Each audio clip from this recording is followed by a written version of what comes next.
Hey there. Ready for Whiplash? This video will have spoilers for all seasons of Telltale's The Walking Dead, and assumes familiarity. With the recent shutdown of Telltale, my mind has gone back over a series of theirs that I have followed in close detail, despite not having liked it for quite some time, The Walking Dead, and particularly the character at its center and the methods of control through which you interact with her. Its greatest success and biggest shackle, Clementine.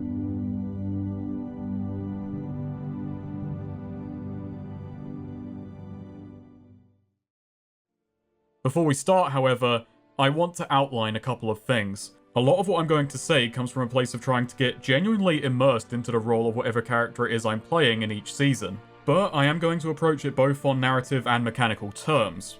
And, well, I'm going to be a lot fairer to these games than I would be in casual conversation. I do find a majority of Telltale's The Walking Dead bad, but I also find it fascinating.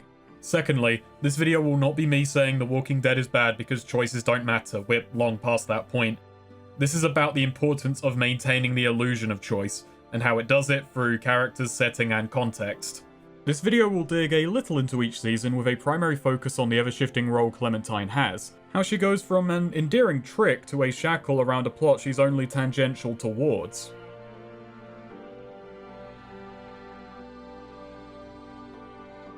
Season 1 is well regarded for its dire but hopeful tone and hard-hitting emotional moments, and it achieves them without forgetting to have levity and humanity. Without forgetting it can slow down and smell the roses. And at its center is the relationship between Lee and Clementine. Lee, a man who moments before the outbreak was on his way to prison for a crime of passion. He finds Clementine alone in her treehouse, her parents in another city, and the babysitter having fallen victim to the Horde. Lee takes on the role of Clementine's carer in a well-meaning but volatile community of survivors as they try to flee for the coast. Along the way, their numbers thin through death or desertion, relationships are strained, and morals are tested at every leg of their journey. We have to begin with this screen here. This statement has never been a lie, but its wording and the fact it appears before every episode gives it a degree of weight that turns it into the butt of jokes. The use of the word tailored is apt, however. It's not that the story is made by your choices, but ornamented, manifesting in how other characters see you, in how you respond to events, in what kind of person the main character is. But it's an illusion of choice. With a good story maintaining that illusion, that is all it would need to be. You can never burn a bridge so badly as to inhibit progress or massively divert the course of the narrative, and barring a single instance, you can never handle a conversation so badly it will kill you. No matter how contrived things start to feel, you can never change the story, only recontextualize. A different character here, a callback there, a mildly different interpretation elsewhere. Regardless, Season 1 puts up a good facade of your choices being impactful. Characters you elect to save tend to stick around for a while before meeting a similar end to their counterpart. Lee's place within the group remains coherent no matter what side of any argument you wind up on. On the other hand, choices won't change what the plot needs to happen. Save Ben or let him go, Kenny will get separated from the group. Leave the house immediately or wait the night out, you'll be found and escorted to Herschel's farm. Loot an abandoned car or keep your hands off. All that changes is Clementine's coat. Well, that and her opinion of you. And there it is. She works as a camouflage for how hollow your choices can be, because it means something to her. The ongoing goal of the player isn't survival, which in a narrative-first game with minimal input isn't greatly important. A person unfamiliar with games or Telltale may think otherwise, but with time you realize it's purely about deciding the fate of those around you as much as you're allowed. It's about preparing Clem for this world, deciding whether to steel her for cold pragmatism or trying to show her that mercy, if not compassion, can still exist. There's no innocence bar you can see rise and fall, it is purely in the player's head, and that is the best place for it to be, as this intangible, unknowable facet in this game with strictly prepared, definitive outcomes. The act of making choices often comes down to imprinting your own values on a character. Even though I am the sort of person who tries to take on the role of said character and see the world through their eyes, that bias will always exist. There may be exaggerations, since at the back of my mind I know there are no real-world consequences in a video game, no matter how invested I am in the story and characters. Then that leads to a disconnect, where you're making choices not because you're feeling threatened, but because you're angling for the outcome you would want. Lee is a character, but I choose for him, so no matter what happens, he is half Lee and half myself. This is where Clementine once again blurs that line. We don't control her, but we pick for her. There's a further degree of separation where her responses to our choices are far more valuable than that of other characters. She is learning from what we do. She can disagree with our choices, and at points we can offer explanations. Clementine reflects back on the player, and is an anchor that can ground our choices within the fiction. Looting the car would be a far lesser choice, if any choice at all, without Clementine there to worry about the unseen people who may come back for those supplies. Do we save Ben? Clementine gets along with him. And can we really show a child that this person, who is her friend, who is a detriment, who deeply regrets the harm his actions have caused, can and should be cut loose when the opportunity arises? Clementine's view of Lee and the wider world is a consideration at the back of your actions, both major and minor, because your biggest role isn't as Lee, former history professor, survivor, provider, protector. It's as Lee, the role model. In the final episode, Clementine is missing and Lee is bit. With nothing to lose, he sets off to find and get her to safety. After one last dangerous trek through the city, separated from whoever joined him, he alone finds the man who has Clementine. The scene with the stranger has always sat wrong with me. A chorus of many of the choices you made, him disagreeing with whatever he can, while your dialogue options become shallow justifications. You're not allowed to feel you've done right. It's a way of making you believe your actions have had meaning, but that what you were doing was in poor faith. It's a strange reprise of the relationship with Clementine, one of doubt and second guessing, but it's as if Clementine was just bluntly telling you, I don't like that you chose that, with none of the nuance or actual humanity behind it. At least then he starts talking to a head in his bag, and Lee at that point puts the pity party behind him. Still, you escape with Clementine, and in the final scene of the season, you most directly guide her, passing the torch as you give her the advice needed to get through one final scene. And Lee, with little life left in him, has one final choice. Should Clementine kill him, or leave him to turn? This is the Telltale choice. You're arriving at the same outcome, but you're coloring it. Bad imagery. Despite the outcome being much the same, it's a good choice to end on. You can justify either option from a point of selflessness or selfishness, and you leave Clementine with a final lesson before you leave her life for good. Season 1 is fondly remembered, and for what it's worth, I remember liking it. But I know I could not replay it nowadays. I don't know if that's out of respect or built-up resentment from later seasons. What's interesting is that all of the mechanical flaws around choices already exist within this season, but they're mitigated by good pacing, interesting characters, and the fact that while not the first of its kind, it was the first of its kind that a great many experienced. And the tragic beauty of Season 1 is that while the story is largely one about the protection and inevitable shattering of Clementine's innocence, the player is experiencing the same arc with Telltale's method of storytelling.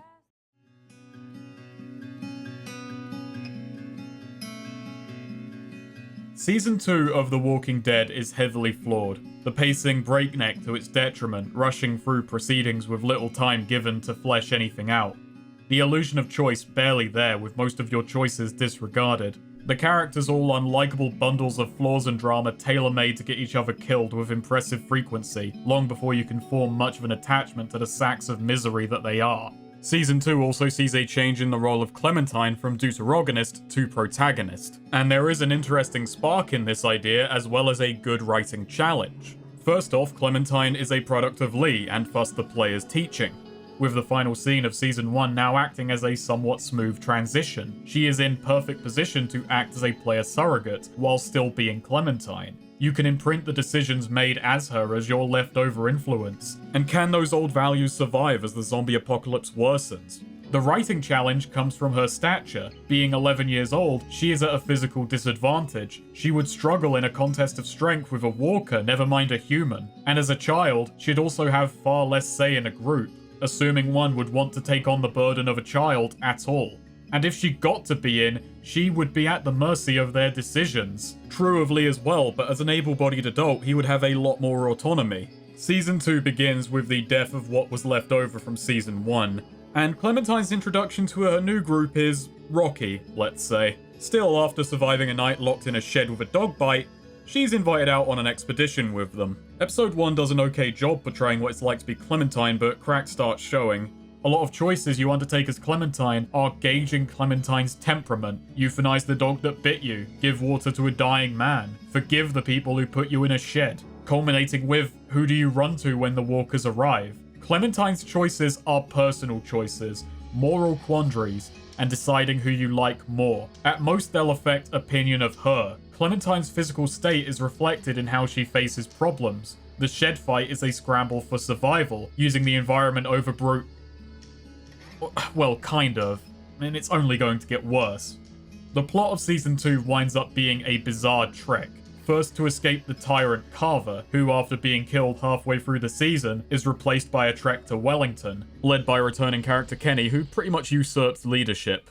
As the journey goes on, the group once again dies or departs, but this time to hilarious hijinks, infuriating infighting, or encroaching cold. And the deaths often wind up more humorous or frustrating than tragic, as it mistakes the reason Season 1's deaths hit hard was because they happened at all. Season 2 never rests, always presses forwards, and how quickly it humanizes people is out of step with how rapidly it offs them. The choices of the season fortunately don't really impact Clementine's position as a child, seeing as a majority of them do nothing at all. Here's a fun game. Go to the Game Pressure Choice Guide and read how many of them end with "this choice has no consequences," since it's a good 90%. Not that this means much, as it's the things that are out of your control that sidestep Clementine being a child. The group puts a lot of emotional burdens on Clementine, inconsistently treating her as someone her age, putting her in truly dangerous situations non-stop with flimsy and contrived rationalizations. And then, no matter what, finding and doing things to be upset about. It's the conversation with the stranger stretched out to an entire season without a moment allowed to not feel like you're a terrible person regardless of what you do. Without a Clementine analog, a secondary character who reflects back on who you are, and with the rapid turnover of characters, the illusion of choice shatters and is laid bare for the hollow party trick that it is. If you save Nick, he has one more scene where he has any real interaction with Clementine. From then, he hangs out at the back of the shop, doing nothing for 2 episodes, until he dies off screen, his corpse hanging from a fence no less limp than he was in life. If you save Sarah, taking the harder and riskier path, she dies later that same episode in utterly embarrassing fashion. And after the scene is done, nobody seems to care. People who are saved are just the Walking Dead. And the group dynamics are barely defined for the time they are alive. Character relationships utterly straightforward, dull, and unexplored. Characters flip their like and dislike of Clementine in utterly arbitrary fashion, sometimes justified, oftentimes as an out-of-nowhere backpedal. Clementine doesn't get to navigate a social web the same way Lee did, with the added caveat that she's a child. Because Season 2 doesn't have a social web, it has a fucking pinball table. I'm so sorry. I didn't mean for this to happen. There is little, if any, good ground to make decisions, and as such, it doesn't matter if you were playing as a child, an adult, or bloody Bigfoot. Season 2's failings are so much larger than Clementine that her place in it, frustrating as it winds up, gets buried under every other problem. What's really tragic is all that Season 2 ends up contributing to the ongoing narrative is the birth of AJ, who with the death of his parents, falls to Clementine to raise. Everyone else dies and becomes little more than 1 or 2 lines of callback. And I get that they are a pre-established group. They are not going to sit you down and run you through their dynamics, but they don't even bother to try and establish them in any interesting way through banter or background dialogue. They're just utterly flat. They all just sort of like each other or fucking despise one another, and that's it. And after her initial difficulties, Clementine gets into the group no troubles and then just is one of the gang.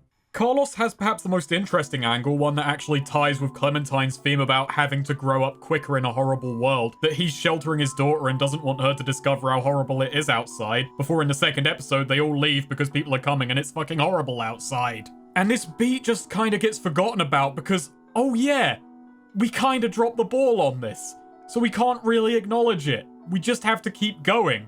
And then he and she die, and well, I guess that's that arc over with. And I promise, this is still somehow about choices. I'm bringing it back around.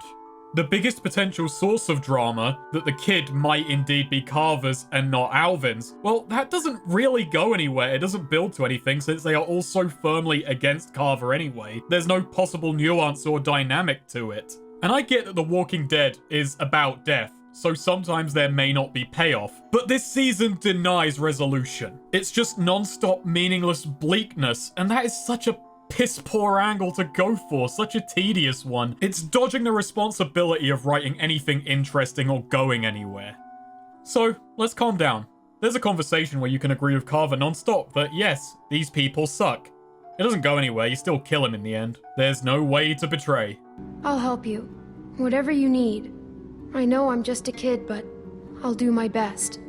And that bright spark I mentioned, it has problems. Very, very quickly. While Clementine is what's left of Lee and the player's influence, it's no longer influence but the player's direct control. It falls apart instantly. Remember when I said Clementine worked because of that layer of separation, how the decisions made will mostly be biased towards how a player sees the world? Clementine isn't the Clementine Lee raised. It quickly just becomes the player and whatever character you can read into her in spite of that. And before we move ahead to Season 3, I wish to backtrack to do something stupid but necessary. The more astute listener will have heard my arguments about Clementine in Season 1 and may have come to a conclusion that it's no different from Season 2. But it's also bigger than that.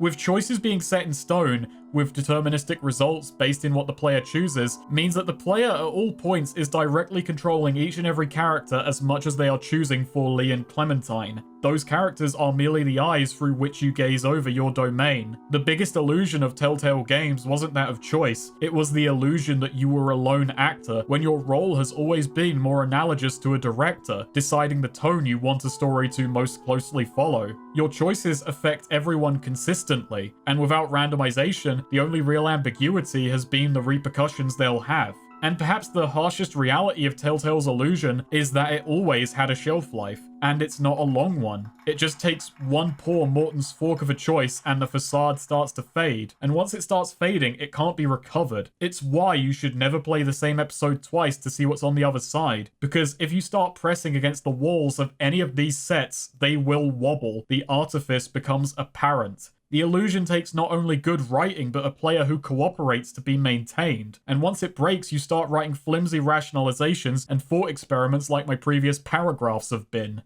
What is funny is the ending of Season 2 does end with an actual branching choice. All the other characters are quickly ushered out, so Clementine can be left with the baby AJ, Kenny, and Jane. An argument between the two adults turns to a fight to the death, and ultimately it's up to Clementine who wins. And you could read a thematic conclusion of sorts into this, from Clementine being the kid who couldn't really choose for herself, told by Lee how to handle his death and then left at the mercy of the world. But now, all these years later, she sees two people that she cares for are going to kill each other, and she has to decide. Even passivity here is an active decision. It gets someone killed. I mean, you could run that choice out in Season 1 and then Clementine will decide for herself, but yeah, actually that falls apart. And you were making decisions all throughout the season. It's just that most were denied, or seemingly allowed until either way they blew up in your face later. Anyhow, from there you have 3 different endings, and 2 of those endings have variants. This doesn't really save the illusion from over the course of the season, it's taken such a beating anyway. Kenny and Jane basically steal the show from the cabin survivors. Their story is now only Clementine's to really tell. And yes, you could put the same thing forward to Season 1 that at the end the final decision came after everyone else was culled from the plot, but it still felt meaningful. Lee ensured Clem's safety, Krista and Omida waiting outside the city, and Kenny found his peace. Season 2 just drops Kenny and Jane in over the course of the season, and then what seems to be the driving force is quickly ushered out just after the halfway point. Season 2 is confused. But even in trying to keep this video about how choices and how the illusion of choice in particular matters, the story and how it responds to choices naturally has to come up. I want to add that I don't just dislike Season 2 for being bleak and contrarian with the player.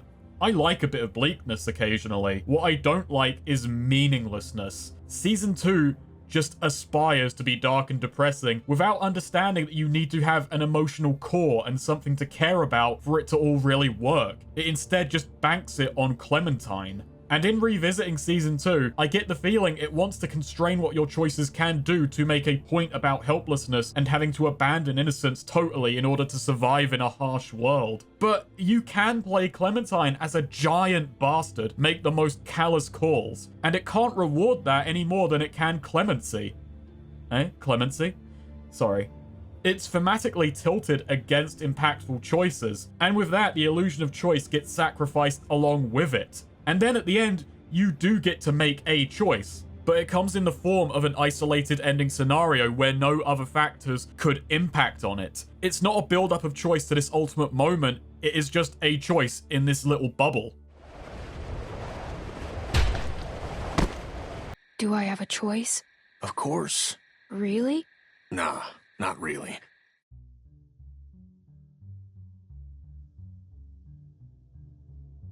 Season 3, The New Frontier, is a strange beast. It not only shares a good deal of pacing issues from Season 2, but it has the most in common with the actual Walking Dead comic and TV show in terms of structure. It's the discovery, exploration, and destruction of an evil survivor encampment. Where Season 2 sped through this, rendering it little more than a plot beat, here it takes up all 5 episodes. Protagonist duties switch to series newcomer Javier Garcia, who has endured the zombie outbreak with his brother's wife and their children. The dad, David Garcia, went missing, and since then Javier has started a romantic relationship with his second wife, Kate. I think. It really is very complicated. You see, he ditched us, and then I started fucking his wife. Well, I guess it's not that complicated. Yeah, everyone in the room just looks and says, I get it. So, what happened was, he left, and then you started fucking his wife. And Harvey says, yeah. After everything you folks told And then Jesus says, I get it. What happened was. I get it. I get it. He left months ago, and you started fucking his wife. And then Clementine in the corner says, I get it. David, don't fucking be mad because I've been fucking your wife. I feel like now is the ideal time to tell you. You are just like your Uncle Hobby. Got plot armor, massively successful, fucks my wife. And you've been fucking my wife, Javi. It's time to fuck the earth. Their relationship is strange, as are most relationships in yet another breakneck season. The opening is standard enough, raiding a junkyard for supplies. There's some banter establishing the family dynamics, and before long they happen upon a house. But bandits soon arrive, and the family goes into hiding as a spotted Javier runs distraction. They get away, but our hero is taken captive. On the road to wherever their base may lie, Clementine ambushes the plot, taking out the convoy and any possibility this season can have a story to itself. She carries a big shotgun, treats a potential life or death situation with casual disregard, and while she spares Javier, she is distant and cold. Clementine has become her own person, and only a fraction of the player base could reasonably look at her and see their influence. It doesn't matter what you chose in that opening questionnaire, what values you may have instilled in her both in a second and first person manner. Clementine is now Clementine. Is this entirely a bad thing that she is now her own character regardless of what you chose? I'd feel like a complete whiner if I said yes. While it is disappointing, it makes a good degree of sense. Clementine is now 4 years removed from Lee. He'll be brought up as they'll never let that emotional beat truly die. But despite that, he is now well and truly gone. Every mention of him feels hollow at best and manipulative at worst.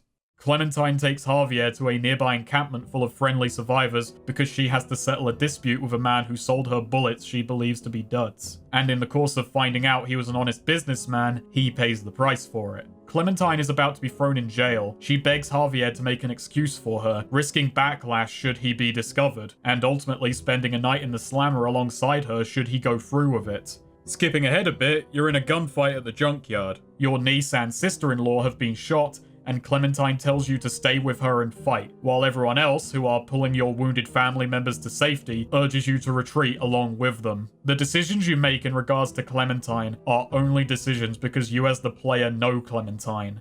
Not Javier, however. He has little to no reason to care about Clementine. Her immediate high position in this story is predicated on goodwill he has no reason to possess. The encampment is attacked, the leader flees with Javier and his family in tow, abandoning most everyone he had under his care to be rarely mentioned again.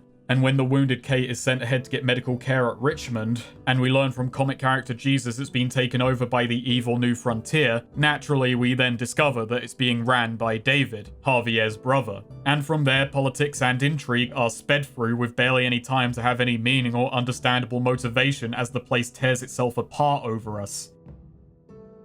This season also has the character of Conrad. Conrad has 3 moments in which he can die, but he can ultimately end the season alive. The optimistic part of me wants to congratulate Telltale since Conrad is likable in a contrarian sort of way. He's fed up with the party, sits out of important discussions with a sod it, I'm taking a nap mentality, but still comes in to save you at the end should he still be alive. The cynical part of me reads Conrad as a bleak way of showing off that indeed they can keep a character alive in spite of death choices, but to do so, they take a backseat in all major goings on. His survival contributes an extra shot per action scene to show you that yep, he sure hasn't been killed yet. Your reward is that he takes the fall for a QuickTime event should you fail it. Conrad can amount to little more than an extra hit point. You killed Conrad! Kate, Conrad! you hit Conrad. Oh shit, whoops! The choices have become hollow to the point that one of the late game twists is the person you choose to save instead ends up getting killed. Then the person you didn't pick ends up dead, not a couple of scenes later. Surprise!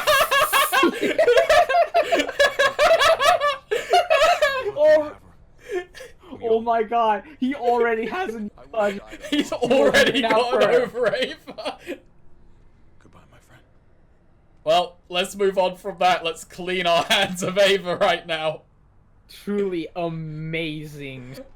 How right fuck, there, you guys. Okay, that's worse than Lucas. That is the worst character death there's ever been. There was no time for it at all. We've already moved on. That was 30 seconds. If this was a metatextual attempt at trying to desensitize a player base to death, The Walking Dead winds up genius. But the story of the Garcia family, its love triangle, the bitter rivalry between brothers which ultimately leads to the destruction of an entire settlement, and the villain Joan who if not shot here will genuinely disappear somehow. These stories do not matter, and every word I put in this script describing them was a waste of your time and mine, since what matters is once again Clementine. Me and a friend had an ongoing question before the release of Season 3. How long would it take to kill whichever character you elected to save at the end of Season 2? How quickly would it funnel Clementine to the same place so the season could start proper? The solution was simpler than either of us had thought. They die in a flashback. Ultimate survivalist Jane killing herself due to pregnancy, and boatman Kenny dying in a car crash as he gives Clem driving lessons. A frustrating death, and a hilarious death. It carried Season 2's motifs onwards flawlessly, if nothing else. Each episode from there has a small flashback detailing Clementine joining, falling out with, and swearing vengeance on New Frontier. These tiny flashback segments contain the B-plot of the season, the actual ongoing story of Clementine and her separation from AJ, creating the only through line into the final season, as regardless of where Javier winds up, Clementine gets a lead on AJ's position and sets off to find him. These choices are also some of the most useless and frustrating ones so far. Clementine can reject New Frontier at every available turn, wind up joining them, steal supplies since they'd rather let AJ die than waste medication on his illness, then they keep him and kick Clementine out to make a point about wasting resources. These moments aren't frustrating because they don't amount to anything, they're frustrating because they immediately contradict character motives that are in place before your choices can even affect them. Clementine takes up 20% of the season, having an almost mythical quality to her. A child of the apocalypse, decisive and quick-witted, distant from past traumas. She may warm to the leads and be aligned with them in their struggle, but she's just a background element. She is brand recognition. Just let me go. Let you go. You're too valuable for that. She is waiting in the wings for that final season. The New Frontier lastly represents an understandable missed opportunity. By this point in the series and this video, there have been two major points where all choices have been bottlenecked. All possible divergence points meet and only a handful of minor differences can sneak on by. A choice-oriented ongoing series needs to do this. It needs to wring out the towel once in a while before it gets too heavy. It's why choices actually having big effects can't truly happen. It would be an exponential increase in planning and budget that would be impossible to account for before the end of the first episode. It's why the illusion of choice exists. The walls are painted to look like a wide open field, when in actuality they are anything but. And having an ongoing series with a consistent character who has to grow and develop only makes this more unwieldy. The episodic, long-running, multiple-season format is anathema to having truly impactful choices, so bottlenecks exist to make sure there is a common starting point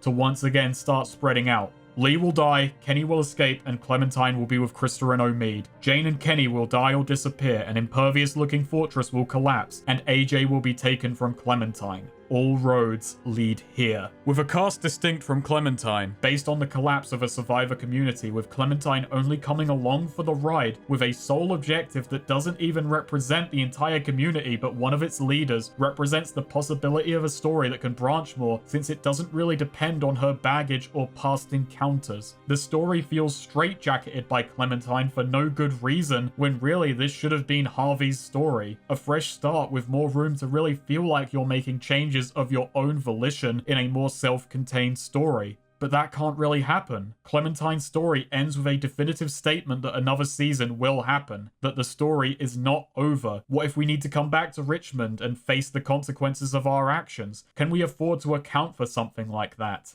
The format of an ongoing story needs to be accounted for when you decide how much you let the player choose.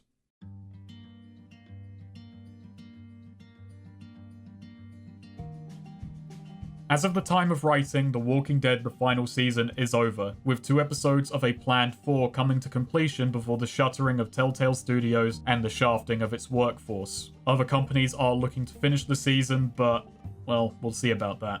While this video has been rather harsh on The Walking Dead, its biggest series, though by this point likely not its most respected, I don't mean any ill will to people who work behind the scenes, those on the ground floor anyway. There isn't much to say about Season 4 that would be truly new. It has an affectation of a combat system to give combat greater interactivity in replacement of some choreographed set pieces, which indeed still exist. And you are once again playing as Clementine and you have AJ in tow. I would like to switch gears to end on and talk briefly about the central theme of the entire series, and a brief reminder that spoilers are coming now that we're here in the present. Clementine is now taking on the role of the parental figure looking after AJ. The dynamic between the two I found to be wonderfully portrayed, and the setting of a boarding school with only children left to survive and govern themselves, a nice culmination of everything the series has been about, preparing children for the world. Clementine, having been out on the road and having seen her lion's share of tragedy, has a hard time adjusting to being around people her age. While they've seen hardship, they've always had this group to face it alongside. A lot of episode 1 is facing the prospect of settling here long term with incredulity and not getting one's hopes up. AJ, meanwhile, is a very different kid than Clementine was. Clementine was a product of the old world. Lee taught her with those shared values in mind, and a distant hope that normality, or at least a semblance of it, could be restored. Clementine was shielded from violence, if not seeing it, then participating in it herself.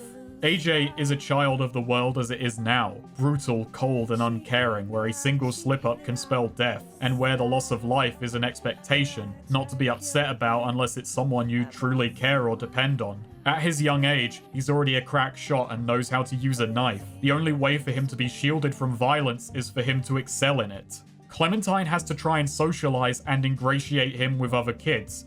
He quickly makes a poor impression amongst the teenagers who are the de facto adults of the group. But you do get to see some old world values form as he, in his awkward way, starts bonding with other children. I got successfully suckered into feeling a little bit of optimism. Then, after it turns out the leader of the camp has been sending kids off to bandits so they'll look the other way, when he accidentally kills a girl confronting him over it and tries to pin it on Clementine, and most importantly, after he surrenders, AJ shoots him dead, and episode 1 ends on a shot of him with no concept that what he just did was wrong. I aimed for the head.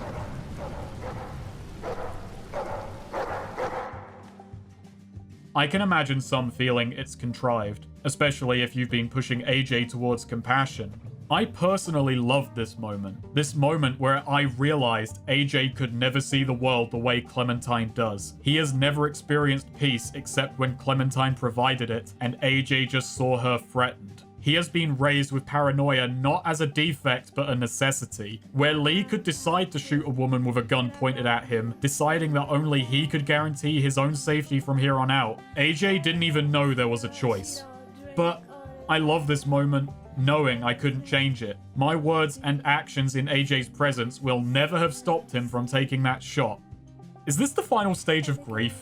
Is it me just having wrung out all of my disappointment, expectations, and bitterness over 2, if not 3 seasons, and decided that now I'm just along for the ride? Is it because I found the first episode of the final season surprisingly enjoyable? Is it because the Lord of the Flies style setup hooked me on concept alone? And despite all this praise, I don't want to play episode 2. I haven't. I don't care. We now know the series may be finished by Skybound.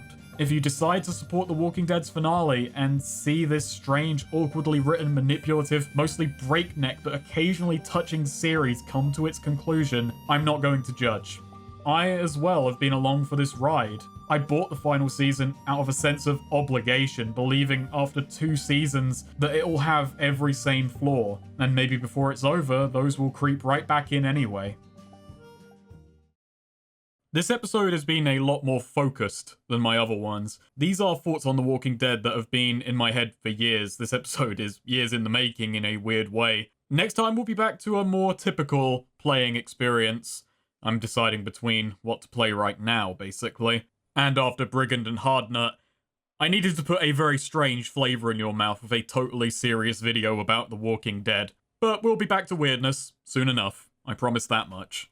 And to people who know me and those who are new, thank you for watching. If you enjoyed this video and want to support further creation of videos like it, you can spread this around and you can support me on Patreon. You get access to a Patreon Discord and credit no matter what you pledge. At $3, you get access to my script and notes, though this video has no notes, just a script. And at $5, you get a bonus After Thoughts video where I go over last minute thoughts, any extras that didn't make it into the main video, and answer viewer questions asked in a channel on said Discord. This has been TehSnakerer, and, well, The Walking Dead's dead.